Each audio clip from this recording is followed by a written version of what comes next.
Señor, gracias por una noche más acá en tu presencia, Señor, gracias porque podemos estar en tu casa, Señor, y te pedimos ahora, papá, que calibres nuestro corazón con el tuyo, Señor, que la palabra que traes hoy, Señor, sea una semilla que dé fruto, Señor, a su tiempo, papá, que no salgamos de acá como vinimos, Señor, sino que salgamos edificados y por sobre todo llenos del Espíritu Santo, Señor, libres y sanos, como decía tu siervo hoy, Señor. Te pedimos que nos hables, Señor, y que transformes nuestra vida, Señor, para que podamos ser partes y protagonistas de ese avivamiento que viene. En el nombre de Jesús, amén y amén. Gloria a Dios. En esta semana estuve averiguando lo que es la esclerosis lateral amiotrófica, también conocido como ELA, seguramente la conocen, ¿verdad? Es una enfermedad donde, para hacerlo más conciso, donde las neuronas del cerebro se van atriofando, se van apagando, y eso provoca que nuestras extremidades, nuestros músculos se vayan también deteriorando. Empiezan a no funcionar las piernas, los brazos. Hay muchas personas que con esta enfermedad mueren. Algunos quedan vivos, pero lamentablemente quedan lo que sería algo paralítico. Pierden el control de sus capacidades motoras, no pueden valerse por sí solos y eso provoca que alguien los tenga que ayudar. Tienen que depender de alguien. Obviamente alguien les tiene que dar de comer, alguien los tiene que ayudar y por sobre todas las cosas alguien los lleva y lo trae a esa persona, ¿verdad? Que tiene esto. Y yo me preguntaba, ¿qué pasa si pasamos este tema a lo espiritual? ¿Qué tal si sufrimos de ELA espiritual? ¿A qué me refiero? ¿Qué tal si hay situaciones en nuestra vida que obviamente no son guiadas por el Espíritu Santo, que no significa necesariamente que estemos endemoniados o enajenados, pero sí que hay situaciones donde luchamos, crisis, debilidades, donde nos están llevando y no necesariamente guiadas por la voluntad de Dios? Hablo específicamente de aquellos que luchan con algo que no pueden dominar, algo que no podemos controlar, donde dice la palabra que no tenemos dominio propio. Puede ser un hábito oculto, pornografía, masturbación, adulterio o adulterio de corazón. No necesariamente se necesita de un tercero para adulterar. Directamente con el pensamiento, Jesús dijo que ya estábamos adulterando, ¿verdad? Fornicación. Pueden ser también vicios, alcohol, cigarrillos, juego, adicciones, fútbol. No sabes cuánta gente es adicta al fútbol. Si hoy jugara a su equipo favorito no viene a la iglesia, Y estoy hablando de cristianos, Juega Boca, no, hoy no, y yo, pastor, me disculpa. Juega River, pastor. Vicios, bueno, adicciones, trabajo, hay gente que se adicta al trabajo, que en este caso lo entendemos porque todos tenemos que trabajar, pero ¿qué pasa con aquellos que tienen que trabajar y no pueden venir a la iglesia justamente porque tienen que trabajar? Y trabajan los jueves, trabajan los domingos y se les hace imposible congregarse, ¿verdad? Es un caso que es entendible, obviamente, pero están haciendo algo pasajero y sacrificando lo eterno, que es una relación con Dios.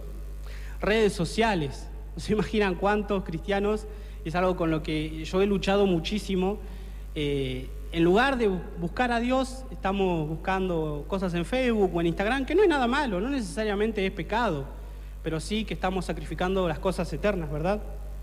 Puede ser un carácter no transformado por Dios, malas palabras, reacciones violentas, celos, envidias, contiendas, todas esas cosas que la palabra de Dios dice, ¿no?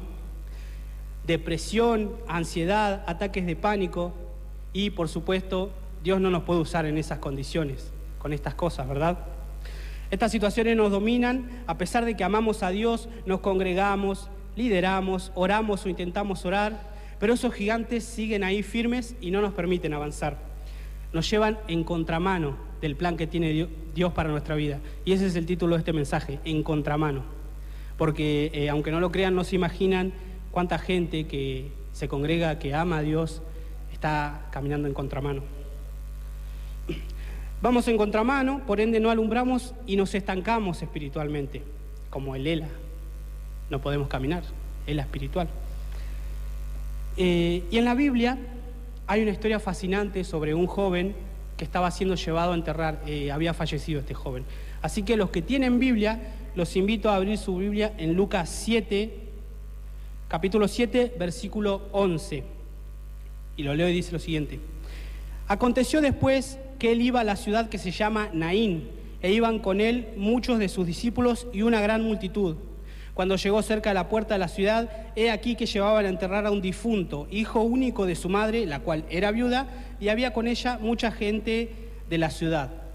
O sea, para entrar en contexto, Jesús venía con sus discípulos y una multitud, mucha gente que venían cantando, alegrándose porque Jesús venía de hacer otros milagros, y entraban a una ciudad. Antes las ciudades tenían puertas, muros, estaban amuralladas las ciudades, y Jesús iba entrando con toda esa gente que festejaba esa ciudad, pero de esa ciudad salía otra gente que era de la ciudad, que era una mujer que dice la Biblia que era viuda y que estaba llevando a enterrar a su único hijo.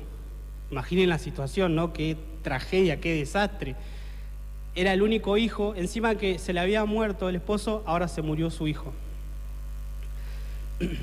Ahí tenemos a un joven que está siendo llevado a la tumba, llevado al fin, llevado ya a la perdición, sin esperanza, ¿eh?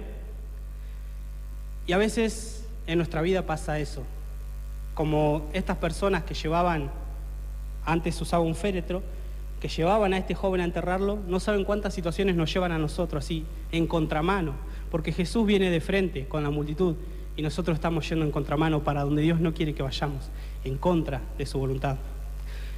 Padres de familia que están en adulterio, hablando con mujeres que no son su esposa, porque ayer hablamos en la radio, el pecado justamente no se da de un minuto a otro, sino que es un proceso. Vas conociendo a alguien, primero hablas, después te cae bien, te elogia la vestimenta y así hasta llegar al pecado. Jovencitas que aman a Dios, pero afuera están en la fornicación con su novio. Adolescentes con las redes sociales que saben que tienen que orar, que saben que aman a Dios y quieren buscarlo, pero ahí están las redes, las benditas redes, que no los dejan. Una líder con envidia, celos, chismes. Y todas estas personas que nombré como un ejemplo, aman a Dios, lo aman, quieren ser santos, quieren vivir en santidad, pero no pueden vencer, por ende, van en contramano. Por ende, no se cumple el plan de Dios para sus vidas. Por ende, afuera la gente se pierde, porque, damas y caballeros, no estamos siendo una iglesia que es luz en la ciudad, que nos trae un avivamiento como debería ser, ¿verdad? Esto es algo que está pasando en las iglesias, no en esta, porque acá somos todos santos, ¿verdad? No, pero es algo que pasa en las iglesias, esos gigantes ocultos, de los que quizás no se habla mucho, pero están. La palabra de Dios dice que hay zorras que dañan el sembrado. Ahora, volviendo a la palabra, a este joven lo estaban llevando a enterrar. ¿Y cómo actúa Dios frente a una iglesia así? ¿Qué creen que hace Dios? El Señor, yo les quiero decir algo, siempre tiene un as bajo la manga porque nada se le escapa. En este caso, la gracia, la bienvenida gracia. El versículo 14 dice, y acercándose tocó el féretro. Y acercándose tocó el féretro, y los que lo llevaban se detuvieron. O sea, entremos en contexto. ¿Se acuerdan que iba entrando Jesús? De este lado acompañaban a una mujer, una multitud que iba a enterrar a su hijo. De este lado gozosos, de este lado triste. ¿Y qué pasa? ¿Qué hace Jesús?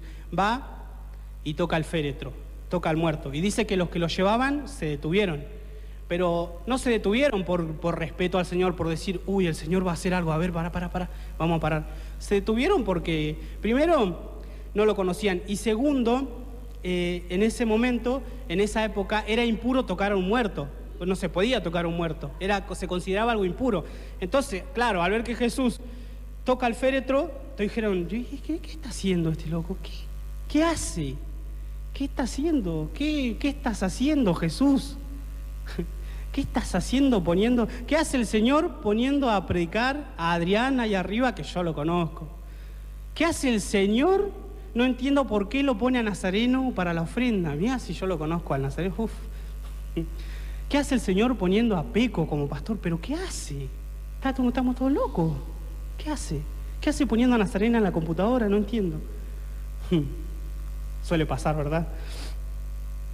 Ahora imaginemos la escena, mientras la gente así murmuraba, ¿qué hace Jesús? Dice el versículo 15, el versículo 14, la segunda parte, y acercándose tocó el féretro y los que lo llevaban se detuvieron y dijo: joven, a ti te digo, levántate. Ahora, imaginemos la escena, ¿no? Un muerto por un desconocido resucitado, porque dice que el joven se levantó, revivió, él estaba muerto. Y no es que revivió, capaz como lo muestra Hollywood, que revivió hoy, bajó luz del cielo. No, el chico se habrá levantado y habrá dicho: ¿dónde estoy? ¿Qué está pasando acá? No entiendo nada. ¿Qué pasa? ¿Por qué toda esta gente, verdad? Imaginemos eso. ¿Dónde estoy? ¿Por qué está toda esta gente? Yo te quiero decir algo. Seguramente el versículo 15 dice: entonces se incorporó el que había muerto y comenzó a hablar y lo dio a su madre. Claro, comenzó a hablar preguntando qué hacía ahí. Y seguramente cuando el joven hacía esas preguntas: ¿qué hago acá? ¿Qué es lo que pasa acá? ¿Por qué está toda esta gente? La madre le había dicho: hijo, sabes que te llevaban a enterrar, pero la gracia de Dios te dio otra oportunidad. ¿Cuántos quieren que la gracia de Dios hoy venga sobre sus vidas, verdad? Dios, hermanos, no se queda quieto ni callado, no es que se inmuta ante cosas cuando pasan estas cosas en la iglesia. Dios es amor, Dios es gracia y también es justicia. Y Él quiere venir sobre nuestras vidas y en especial sobre la iglesia de la comunidad, porque hay un avivamiento pendiente, ¿verdad? Y ya no quiere más que vayamos en contramano. No quiere más que esas situaciones que no podemos dominar nos lleven en contramano. Pero tengo una buena noticia: aunque nos estén llevando y ya no tengamos más fuerza, podamos decir: no puedo más, no sé cómo hacer como esta situación, te quiero decir que Jesús viene de frente con una multitud y viene para tocar tu féretro. Amén. Ponete de pie y cerrá tus ojos un ratito. Gracias, Señor. Yo te voy a confesar algo que estuve viviendo no hasta hace mucho. Estaba en una posición igual que ese chico muerto. Estaba llevándome una situación lejos de Dios. Y te digo la verdad, fue la primera vez que me sentí perdido totalmente. Me sentí de verdad sin esperanza. Es la primera vez y la única vez en mi vida que dije: ya está. Ya me rindo. Ya no tengo las fuerzas para buscar a Dios, porque con lo que estoy haciendo no creo que Dios me vuelva a aceptar. Estaba totalmente derrotado, vencido. Y hoy abro mis ojos en este lugar y digo: ¿dónde estoy? ¿Qué estoy haciendo? Estoy predicando. ¿Pero quién fue? La gracia de Dios. ¿Sabes qué? Jesús, con su gracia y su amor, su misericordia, vino y tocó mi féretro. Yo no tenía fuerzas para levantarme, yo no tenía fuerzas para decir: voy a cambiar, voy a buscar a Dios. Ni para eso tenía fuerzas. Pero Jesús, que es misericordioso, tocó mi féretro. Y hoy estoy acá. Y lo mismo quiere hacer con vos. Amén. Señor, gracias, Señor, por este mensaje, Señor. Gracias por esta palabra que tú nos trajiste, Señor. Hoy, Señor, te buscamos, Señor, porque hay situaciones en nuestra vida que no podemos controlar, Señor, que no podemos dominar, Señor. Nos dominan ellos a nosotros y nos llevan en contramano, Señor, de tu voluntad. Pero te pido, Señor, que vos esta noche vengas, Señor. Vos preparaste esta noche para tocar féretros, Señor, féretros de años, Señor, que quizás no tenían esperanza, Señor, gente con situaciones, Señor. Somos personas rotas, Señor, que tienen situaciones, que tienen crisis, que tienen debilidades, Señor. Pero, Señor, tu palabra dice que como vos resucitaste a ese joven, Señor, no vas a resucitar a nosotros, porque hay trabajo que hacer en la ciudad, Señor. Hay personas, Señor, que predicarles tu palabra. Y aquí hay un ejército, Señor, de tus hijos y de tus hijas, Señor, que están dispuestos, Señor, que quieren pero no pueden, Señor. Yo te pido en el nombre de Jesús, Señor, que tu Espíritu Santo nos esté dando vida y vida en abundancia, Señor. Nos esté resucitando y nos esté levantando de nuestros féretros, Señor. En el nombre de Jesús, amén, amén y amén. Gloria a Dios. Un fuerte aplauso al Señor.